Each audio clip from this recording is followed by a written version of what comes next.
Hello. So I want to talk a little bit about my journey to becoming a published author and kind of what it was like for me in some ways. It's kind of bittersweet because tomorrow is my first reading to children of my book, and kind of like my book launch specifically. And I'm doing it at the Saratoga Springs Child Play Museum, I guess is what it's called, in New York. And this is my book that I'm really, really, really proud of. And I'm going to talk a little bit about my journey today. So my name is Crystal Hoban, aka Crystal Clear Mystic. And I actually stumbled across writing this book in the most divine way. It's interesting because ever since my awakening, I have been having really interesting kind of divine orchestration that is just undeniable. And so when I originally, I've always wanted to write a children's book. I thought that my child's book was going to be more so about a mother-daughter relationship and what a healthy mother-daughter relationship looks like. And the reasoning behind that was because I thought it would be really healing for me to do that. And it would be something that I could provide to the world to help to understand what trust and safety in relationships looks like. And actually it didn't end up being that at all, which is just very interesting to me.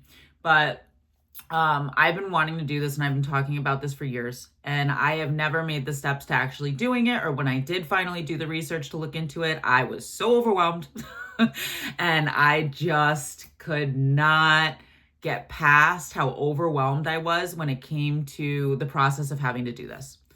So after my awakening, a couple months in, I had a feeling that I was supposed to go to this, I guess it's like a festival, like where they go and they sell all the different things at the little places. It was like one of those outdoor, indoor kind of things. And I had a really strong feeling that I was supposed to go, because that morning when I woke up, I had already thought that I was going to go to this thing. And then I was like, it's raining out. If this is outside, this is going to be miserable. I ain't doing it. I'm not doing it. I'm not doing it. And so I did the bare minimum for the first couple of hours and putzed around the house, and it kept coming in. It was like, you need to go to this thing. Crystal, you need to go show up to this thing. Crystal, you need to go show up to this thing. And I was like, ugh, if it's outside, whatever. So finally, after over and over and over again hearing that, and then I heard it also, like I was being guided. And I also heard it again at 11:11. And I was like, all right, you got me. So I was like, I guess I'm going to this freaking thing. So not really, I'm a little bit of a rebel. So when I'm being told to do things, I can be a little bit, kick back a little bit. And my guides know that pretty clearly.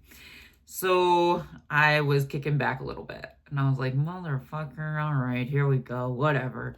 So I went to this thing. And it ended up being in a gym. So it was at a school, it was in the gym, so it was indoors and it wasn't outside in the rain, thank gosh. And this was during my hermit season of my awakening. So I was in hermit mode in some ways. And I was like, you know what? I'm going to wander around these these things and talk to people and whatever. I'm here, I might as well enjoy it. It's raining outside, so seek some shelter for a little. So I was walking around to these different places all through, and I met an author named Rachel Vogel was her name. And she's actually a pretty well-known author. She wrote the Raccoons and Raftings books. And we started talking. She was at one of the booths. She had her books out. And she was the one who suggested to me to move forward with Saratoga Springs Publishing. So she had told me, you just go on the website, you just send your book that you have written, and then they'll email you back if they want to work with you and whatnot. And, it was so interesting because I had this real big fire in my belly about it. And I was so excited. And it was the first time I had felt that excited about something and that called to do something in a really, really, really long time, like many years. And so, I finished walking through the thing, whatever. And I went home and I sat down and I buckled down and I wrote a book. And it just flowed. It was like this passion and excitement that I had for this thing just took over, and it just all right onto the paper. And, I sent the book out to the publisher by email. I didn't hear back for a couple of weeks. So, I'm in my head. I'm like, oh, I wonder if they liked it. I don't know if they're going to let me know if they got it. Like, what's going to happen? I'm not really sure, right? Like, first time ever doing anything like this. And then I got a call from the publisher, and she wanted to sit down and talk about what it would look like moving forward. So it was a self-publishing company that she, helps guide me and teaches me how to do it and what it looks like and like all the different ins and outs. So, this really was a way for me to learn, really a way for me to learn.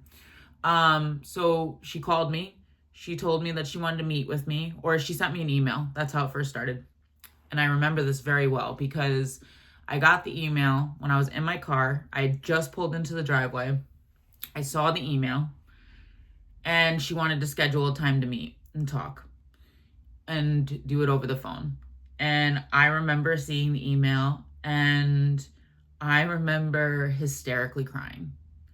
And it was so crazy, the imposter syndrome that just bubbled up within me and just completely I was hysterical. I was a babbling baby. And I was like so afraid. And it's so funny because I can think about how I felt going back there, like terrified, like freaking terrified. Like, who's going to actually read my book? Who's going to actually like my book? Like, is this actually going to make a difference? Like, am I just wasting all of this money to do this thing that's like not going to matter, right? Like, all these thoughts went through my head, and absolutely terrified.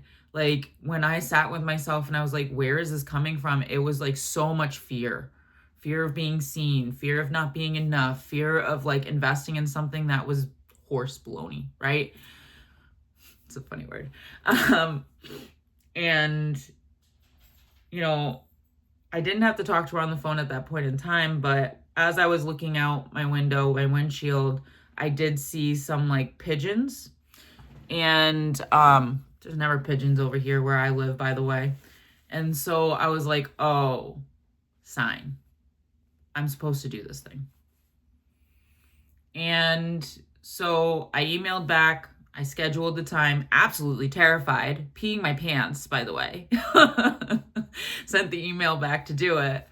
And we had the conversation. Well, we scheduled the conversation. She didn't end up showing up for the conversation. She ended up in the emergency room. She had hurt her back. I did not know this at the time, and I did not find out about this until many days later. And so every single fear came up again. Oh, I'm not good enough. She bailed on me, like whatever, right? And so I'm a little bit of like a rebel in some ways, if you haven't picked that up. And so I was like, you know what, I'm going to reach out to all these agents and see what happens. So I reached out to like 5 different agents about my book. And then she got back to me on Monday and told me that she ended up in the hospital, and that she really like didn't mean to miss the meeting, but wanted to reschedule so that we could talk about it. And so we did, and we ended up having the conversation. The funny thing is that all of those agents I got back to me and said that they couldn't take on my book, but everything ended up moving forward originally with this divinely orchestrated situation, which makes me feel like it's exactly what it was supposed to be honest with you. And I actually really loved working with her. And the illustrator that I worked with as well, his name is Anthony Riccici. He did all the illustrations in my book. He did a great job. And we worked as a team really to be able to build and make this book. And the book came out beautiful. I love it. And what I love even more about it is that the book is about teaching love and safety in relationships and how to do that in a healthy way. And it's meant for children, right? So there's a little I also have my art in here too, like some of the paintings that I've been doing since my awakening, which I haven't painted in 15 years, so it's kind of cool to have them in the book. But I have like my lesson. So this is like the lesson about how to build trust and safety in relationships. So it's a really beautiful, beautiful thing that was put together. And, you know, when you first go through an awakening, you think that, or even in general, right? Like you create something and you think, oh, it's going to do this, it's going to do this, it's going to do this. And really, you have no idea what it's going to become, what it's going to do, what it's going to transform you into, right? And I feel like this was actually like a part of my Phoenix period. It was a part of me learning to invest in myself, learning to trust in my investment, and learning to let myself be out there and be seen. And I have gotten some beautiful feedback about my book since it's been out. And honestly, it really was what pushed me forward. It's really what made me feel like I could like keep creating and that my creations were great and I loved it and I enjoyed the whole process. And it brought back a passion in me that I hadn't felt since I was a child. And, you know, it lit that fire again. And so for that, I will always be grateful and I will always see this as what really did that for me. I do think it's also a beautiful teaching tool and therapy tool if you choose to use it in that way. But the book is really about, and it has such a sensitive thing about what it's about. And maybe I'll do that in another video about what my book is about because it goes deep, okay? I'm a deep, deep person if you haven't told by my channel. I think very deeply. I've always been very deep. It's definitely not been understood by people, but it's really beautiful to be able to create something like this. And when the publisher did reach out to me, she was like, you know, I picked your book because it was deeply emotional. She's like, it was so emotional. And, you know, you write in a very emotional way. And I think, you know, just kind of receiving that feedback and then creating something in a group setting like that, I mean, it was really life-changing. Absolutely life-changing. It completely shifted my identity and who I thought I was and the way that I saw myself, really, because I was able to see how beautiful I've always been through someone else's eyes. And it was absolutely life-changing. So if you do decide that you want to check out my book, it is on Amazon. So you can take a look. It's called Finding Chrissy, A Rescue Tale of Love and Belonging. And, you know, I hope this helps someone else. Sometimes, I mean, this is always true. If something scares you, it's probably exactly where you're supposed to go and what you're supposed to do. And it's about learning to move through the discomfort and do it anyways. And you will grow in ways that you cannot even imagine. And you will see yourself in ways that you cannot even imagine. And it is so beyond worth it. So keep going and follow your dreams. It's totally worth it.